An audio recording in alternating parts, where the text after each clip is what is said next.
Look what affirmative action dragged in. The words landed like a slap, sharp and slicing through the polished silence of the marble boardroom.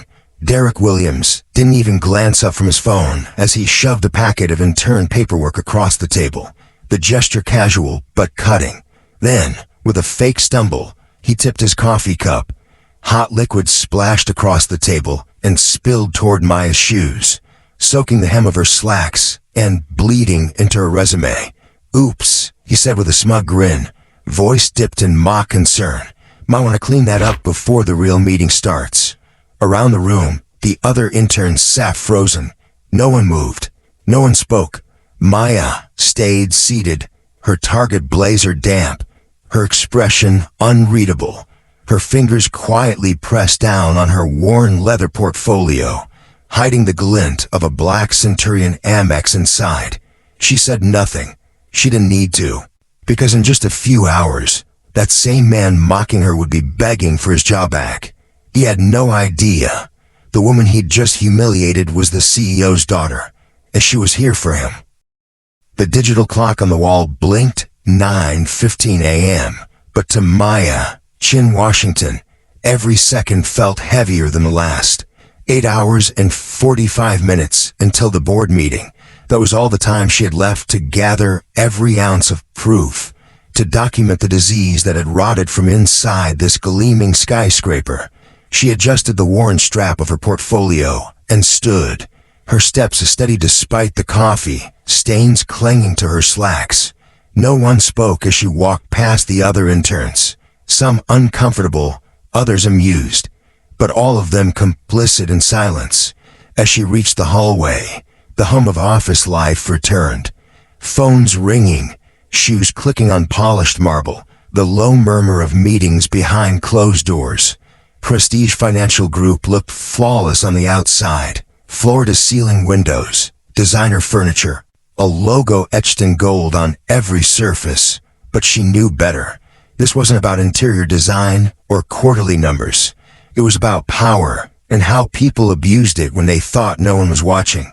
And Maya, she was watching, from the inside, from ground zero, because sometimes to fix the system, you have to let it underestimate you first. She took the elevator alone to the 42nd floor, where the executive assistant's desk sat like a control tower above the chaos. Patricia Hayes didn't even look up as Maya approached. "Coffee orders are on the board. Get them right. We don't tolerate mistakes here." Maya scanned the handwritten list. 12 drinks, each more complicated than the last. Derek's was circled twice in red ink. Double shot espresso, oat milk, exactly 140 degrees. 1 degree off, as she knew he'd make it a public spectacle. But she nodded, said nothing, and made her way to the cafe in the lobby. As she waited for the drinks, her phone buzzed with notifications. "Quarterly report ready for review. Your 6 p.m. presentation materials are finalized. Shall I book the private elevator? Miss Washington?" She deleted them all. No one could know yet. Not until the timing was perfect. Back upstairs, she moved from desk to desk, delivering each cup like a seasoned intern. When she reached Derek's office, he didn't even turn around. Finally, "Set it down and get out." She placed the cup gently on his desk, right next to the email chain labeled "Diversity Problem." He didn't notice her glance at the screen, didn't realize she'd already memorized every subject line, every sender. Her photographic recall wasn't just a party trick, it was a weapon. Derek's arrogance wasn't new to her. She'd seen his name before, buried in anonymous complaints and exit interviews, all pointing to the same disease no one had dared name aloud. She slipped away without a word and made her way to the copy room, a windowless space humming with overheated machines and fluorescent light, the kind of room no executive ever saw, the kind where quiet suffering went unnoticed. She filed papers with precise, practiced hands, not just to blend in, but to watch, to listen. Across the hallway, the janitor pushed his cart past, eyes tired but kind. "You okay, Maya?" She blinked, surprised. "I'm fine, thank you."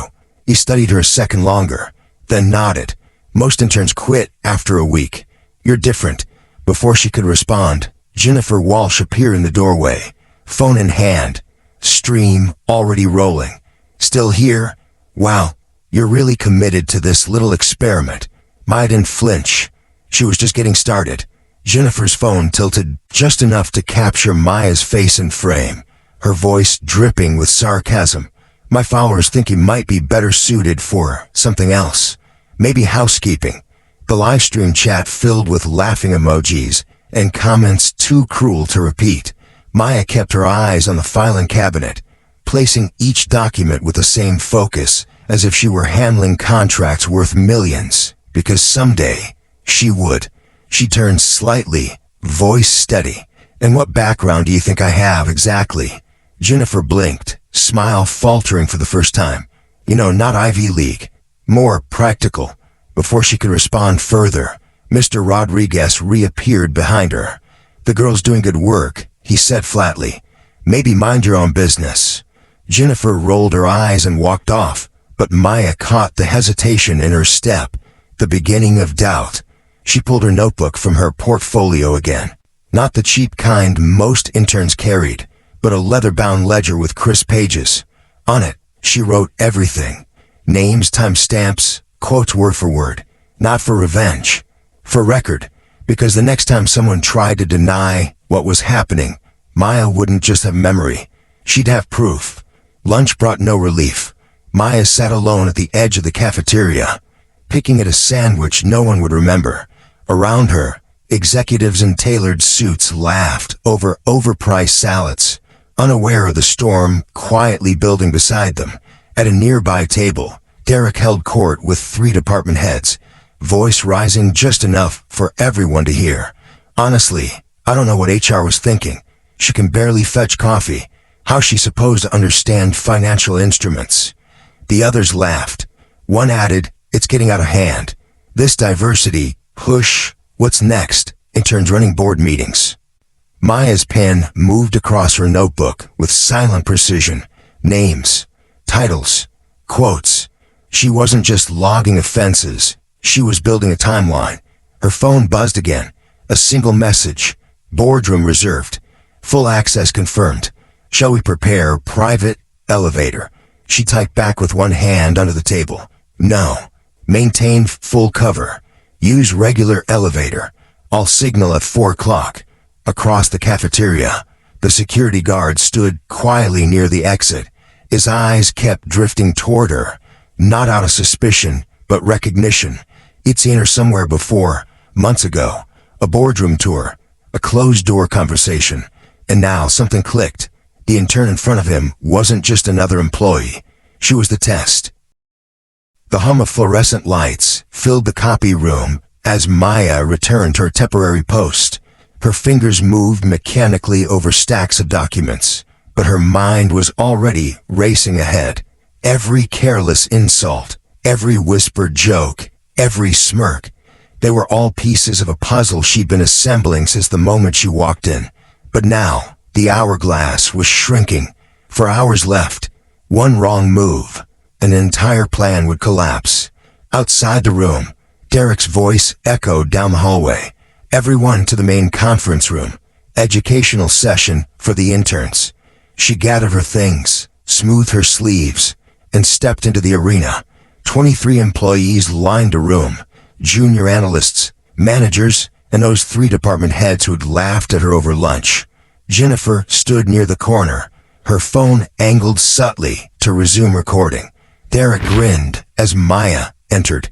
"Today we test what our interns really know." He gestured toward her, the target set. "Let's start with something simple. What's ROI?" Maya didn't blink. Return on investment. Net profit divided by cost. Expressed as a percentage. A few eyebrows lifted. Derek's grin faded slightly. "Okay, EBITDA." Maya's answer came just as smooth. He wasn't expecting that. Derek's jaw tightened. The questions came faster, but so did Maya's answers. Market cap, operating margin, compound annual growth rate. Her tone never rose, never wavered. She delivered each response with the quiet certainty of someone who knew not just the content, but the weight of what it meant to be underestimated. Around the table, the laughter died. A few interns leaned forward, intrigued. Junior analysts exchanged sidelong glances. Even Jennifer's stream had stopped filling with jokes. It now read more like live coverage of an unfolding upset. "All right, then," Derek snapped. "Try to recover. Let's go deeper. Walk us through this cash flow statement. You got 60 seconds. He projected a complex spreadsheet onto the wall. Dozens of eyes turned toward it, then toward Maya. She stepped forward without hesitation. Operating cash flow indicates $47.3 million. Strong core performance. But $12.8 million in financing suggests significant debt servicing. The $8.2 million reduction in investing activity signals postponed growth initiatives. Silence followed, then a low murmur. Derek's face flushed. He glanced at Sarah Chun, who sat frozen, lips parted. For the first time, he looked uncertain. And that, more than anything Maya said, was what shifted the balance in the room. The moment the meeting ended, Derek stormed out of the conference room, flanked by Sarah Chun and Michael Torres. They didn't look pleased. Through the thin glass wall, Maya could hear him hiss under his breath. "She's making me look like a fool." Sarah muttered, "We need to act before she causes real damage." Michael added, "Say, she violated protocols. Security breaches. Safety violations. HR will back us up." The words hit harder than any insult. They weren't just trying to undermine her. They were about to weaponize the system to erase her. Maya returned to the hallway, calm on the outside, but calculating. That's when her phone buzzed. Unknown number. The message was short. "Ms. Washington, this is Marcus from security. Meet me, break room, level 42. Now." She made her way down the service stairs, away from surveillance. In the dim break room, Marcus waited, arms folded. "I remember you now," he said without preamble. "You toured the building with the Washington Holdings execs 3 months ago." Maya didn't deny it. Marcus's voice dropped. "They're planning to pin something on you. I overheard them. Safety complaint. Confidential access. It's fake, but it'll stick." And just like that, the real game had begun. Maya's eyes didn't blink. "When's the meeting with HR?" Marcus checked his watch. "They're pushing it to 4. Patricia's already drafting the paperwork." Maya nodded once, cold and clean. "I need access to all CCTV footage from today. Conference rooms, Derek's office, cafeteria. Every camera, every angle." Marcus stared at her. "You know how much footage that is?" "Yes," she said, voice even. "And I need it before 6 p.m. He hesitated, then slowly nodded. "All right, but if I do this, I'm putting my name on the line." "No," Maya said. "You're putting your name on the truth." They parted without another word. Back on the 47th floor, chaos had already begun to swirl. Jennifer's stream had gone viral. Again, HR was scrambling. Legal was asking questions. But Derek, he doubled down. An emergency intern meeting was called. All 7 were summoned. As they filed into the glass-walled room, tension vibrated in the air. Derek stood at the front, arms crossed, eyes locked on Maya.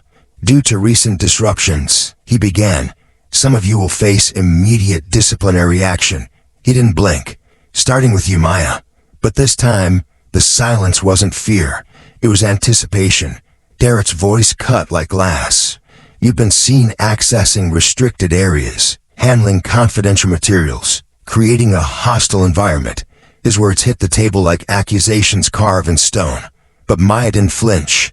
She folded her hands in her lap and looked directly at him. "Are you formally accusing me of misconduct?" The room held its breath. Derek scoffed. "I'm stating facts." "Which policy, exactly, did I violate?" she asked calmly. Derek shuffled papers. "Section 4.7, unauthorized access." "Can you specify the materials? Dates? Witnesses?" His mouth open, but nothing came out. Jennifer jumped in, camera hidden low. She was definitely snooping. "I recorded it." But even the other interns weren't buying it anymore. Brad, the quiet one from Northwestern, cleared his throat. Sir, with all due respect, Maya's been helping us. She hasn't done anything wrong. Derek turned red. Outside the glass walls, employees had started to gather. Whispers, phones, shifting stares. They'd seen a live stream. They'd seen the spreadsheet. And now, they were watching something much bigger unfold. Maya's phone buzzed silently on the table. A single message lit the screen. Boardroom ready. All members present. Security standing by. She looked up. Is that all, Mr. Williams? The storm was coming. Maya stood slowly, the silence in the glass-walled room crackling like static. Every movement was deliberate, every breath measured. Before we continue, she said, voice low but carrying, I'd like to share something with everyone. Derek stiffened. You're not authorized to, but she was already moving toward the front of the room, fingers gliding over the laptop Derek had left open. The projector still blinked on, waiting. Your email still logged in. Mr. Williams, she said simply. That's a violation of... He began, but the words died when he saw Marcus standing at the door. Arms folded, saying nothing, just watching. Maya tapped the key. Instantly, the projection screen filled with an email. Then another. Words in black and white. Subject lines like diversity problem. Lowering standards too ethnic. Gasps echoed from around the room. Sarah Chun stepped back. Michael Torres's face drained of color. Jennifer's phone trembled in her hand. And Maya? She just stood there, centered in the storm she had prepared. Calm as a scalpel.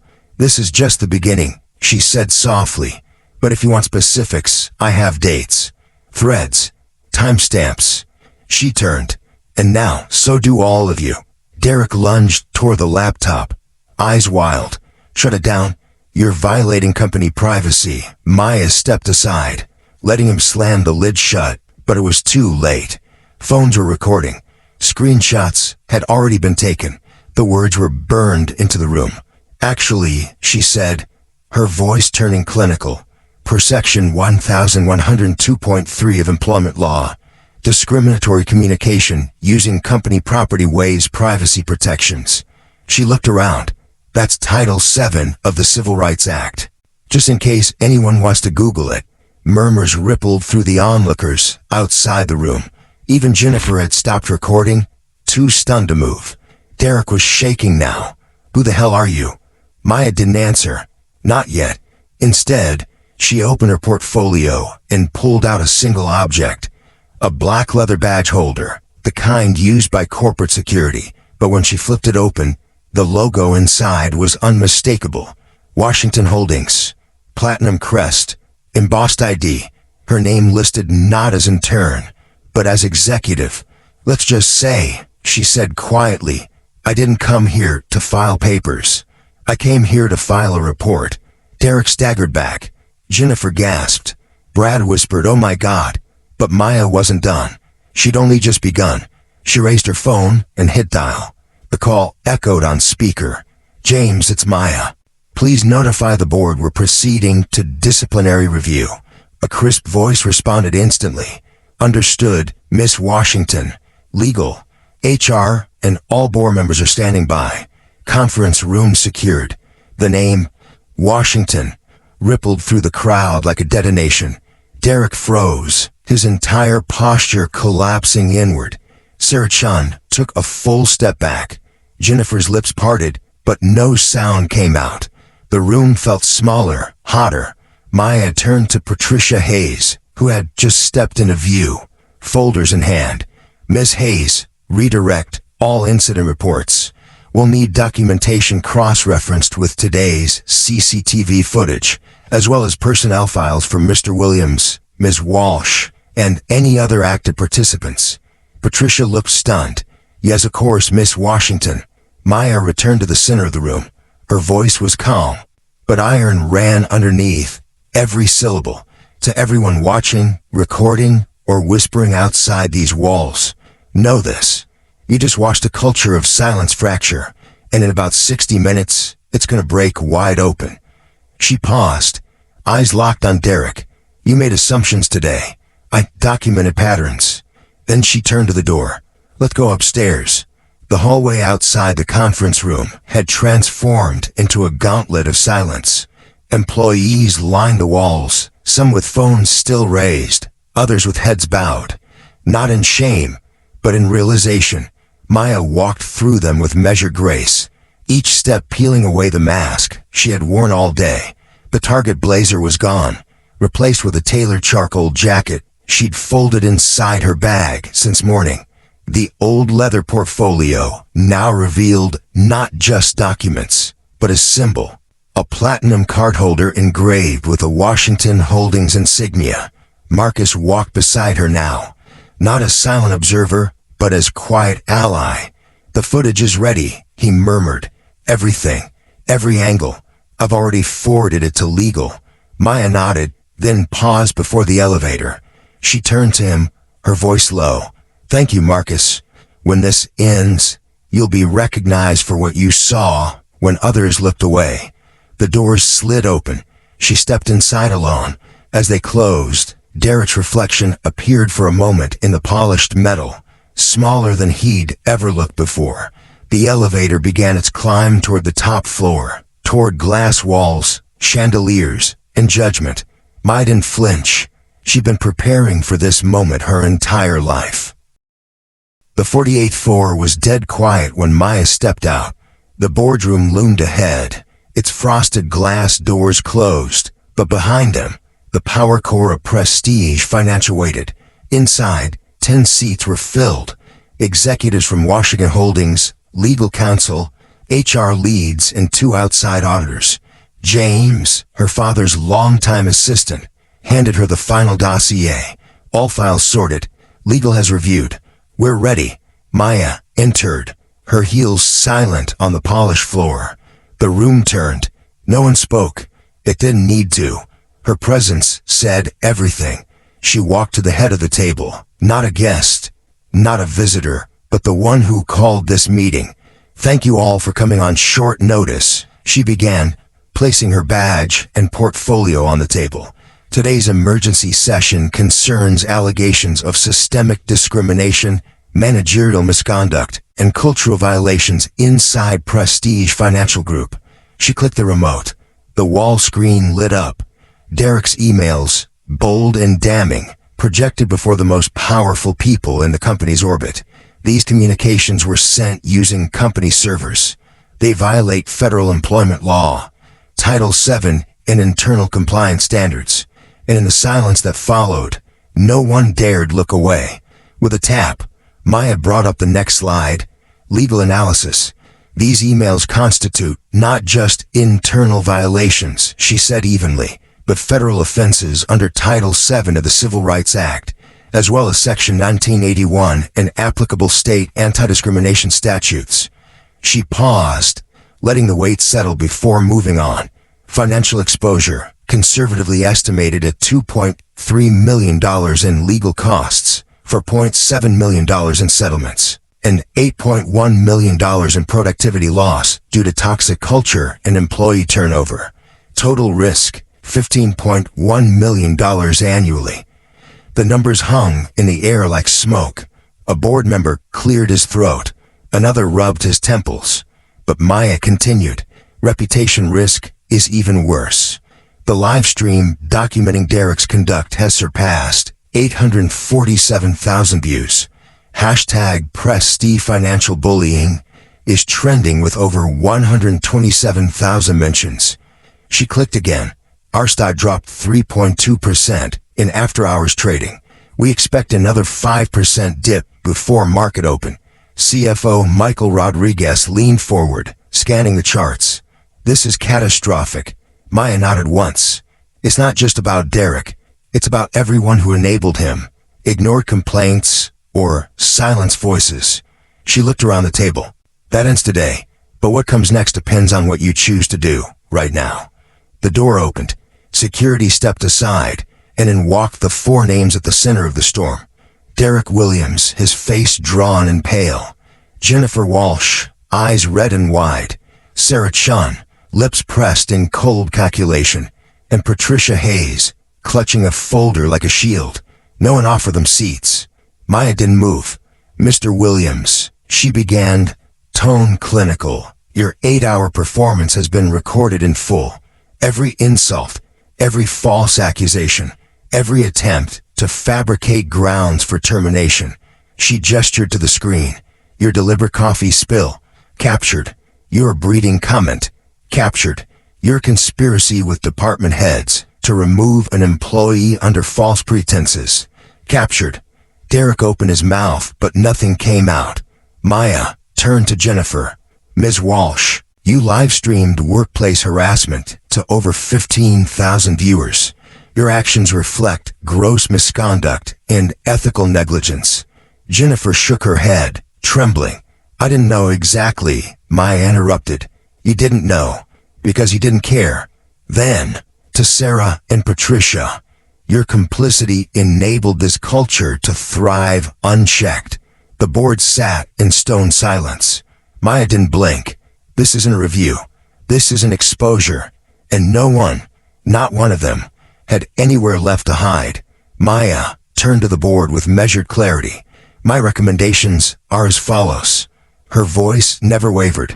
"Derek Williams, immediate termination for cause. No severance. Blacklisted across all industry partnerships." Jennifer Walsh, internship revoked. Formal misconduct recorded on academic liaison reports. Sarah Chun, demotion to junior analyst. Mandatory re-education and bias training. Patricia Hayes, removed from HR leadership. Reassigned to administrative support pending further review. She let the room breathe for one tense beat. But this isn't about punishing 4 people and pretending the problem is solved. She clicked to the next slide. "I'm implementing the Washington Holdings Diversity Excellence Initiative. $2.1 million annual budget. Unconscious bias training. Anonymous encrypted reporting. AI-based flagging systems. Quarterly undercover assessments." The room stirred. It wasn't just discipline. It was evolution. Projected results: 45% increase in minority retention, 67% improvement in inclusive hiring, $8.3 million projected productivity gain within 12 months. Even the skeptics on the board leaned forward. The math was undeniable, but more than that, the conviction in Maya's voice told them this wasn't corporate theater. This was a turning point. "You brought me in to assess damage," she said. "I'm here to rebuild." Derek broke. His voice cracked through clenched teeth. "Please, I have 3 kids, a mortgage, private school tuition. I've worked here for 17 years. Maya didn't move. Her face held no malice, only precision. "And how many people did you push out in 17 years? How many families suffered because you decided someone wasn't the right fit?" He stammered. "It was just jokes, just culture." "No," Maya cut in sharply. "It was cruelty disguised as culture. And you kept going because you thought no one would hold you accountable." She turned to the board. "He's not apologizing. He's begging." Patricia from legal spoke. "The legal standard is clear. There's sufficient cause for immediate termination." The board chair nodded. "All in favor?" Hands raised. Unanimous. Derek sank into the wall behind him, deflated. Maya gathered her papers, turned to security. "Escort them out. Their access is revoked effective immediately." As they were led away, she looked back one final time. "You thought silence protected you, but silence is what buried you." And with that, the door closed, not just on Derek's career, but on an entire era of unchecked power. The revolution had started, and Maya had lit the first match. 3 months later, the transformation was undeniable. The moment anyone stepped off the elevator at Prestige Financial, they felt it. Gone were the whispers, the stiff silences, the invisible walls between desks. In their place, energy, movement, collaboration. The executive floor, once Derek's private stage, now thrived with diverse managers who spoke less about titles and more about ideas. Maya walked those halls not as a symbol, but as a leader, and people saw her, not just her title, but her choice to endure silence so others could speak. Brad Patterson, The intern who once spoke up for her now wore a company badge as full-time junior analyst. "The air feels different now," he said one morning. "People are finally judged for what they bring, not where they came from." The numbers backed him. Minority employee retention had surged. Anonymous reports were being filed and addressed. Productivity metrics rose across every department. But more importantly, people stopped whispering. They started listening. The revolution hadn't ended at that boardroom door. It had taken root in policy, in leadership, in culture. And Maya, she wasn't done. The next change wasn't about prestige. It was about everywhere else, still pretending they had no problem. By the end of the quarter, Maya's story had outgrown prestige's walls. Her undercover strategy, once controversial, was now a case study taught at Stanford, Harvard, and Wharton. The Washington method, they called it. Strategic vulnerability used to expose structural failure. Publications from Forbes to The Atlantic ran op-eds dissecting her approach. CNN aired a feature documentary titled The Intern Who Changed Everything. But for Maya, the victory wasn't in headlines. It lived in inboxes. Hundreds of emails from employees across industries. Stories of silent battles, subtle cruelty, and years of enduring. One note stood out. It was from Kesha Johnson, a young black analyst who had resigned under Derek's reign. "Maya, I just accepted a position at Goldman Sachs. Watching you fight back gave me permission to try again."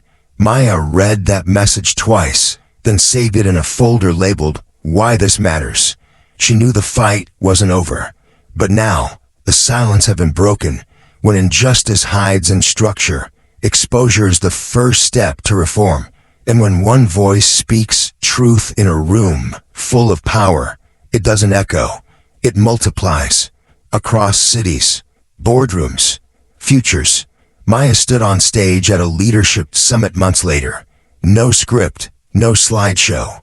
Just her, a quiet microphone, and an audience full of executives who once claimed they didn't see race, didn't hear complaints, didn't know. She looked at them and said, "You heard nothing because you weren't listening. You saw nothing because you weren't looking." In her silence, it wasn't neutral. It was permission. The room didn't breathe. She continued, softer now.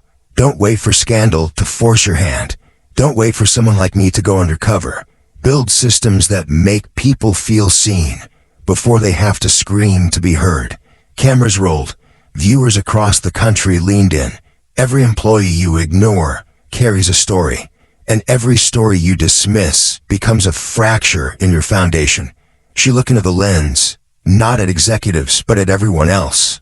If you've ever been dismissed, humiliated, passed over because of who you are, know this. Your voice matters. And when you speak up, you're not alone. You are the beginning of a different ending. That wasn't just a quote. It was a spark. And in thousands of workplaces, it began to burn. 1 year later, Maya stood at the same elevator where it all began. 47th floor, same hallway, same hum of polished silence. But the woman standing beside her wasn't an intern. She was a first-generation college graduate, newly hired, still unsure of her place. Maya smiled gently and said, "You belong here. Don't let them convince you otherwise." The doors opened. As they stepped in, Maya didn't speak again. She didn't need to. Change doesn't always arrive loud. Sometimes it walks quietly beside someone else, holding the door open. Downstairs, the lobby bustled with movement. Employees of all backgrounds speaking up, speaking out, working side by side. Maya passed the security desk. Marcus nodded, now in a tailored suit, badge reading head of security operations. He said nothing, but his smile said everything. Outside, the world hadn't changed overnight. Bias still lived in shadows. Power still resisted accountability. But something had shifted, not just in policy, but in possibility. Because one woman chose to let herself be underestimated, so no one else would have to. And sometimes, the most powerful revolutions don't begin with fire. They begin when someone finally starts listening.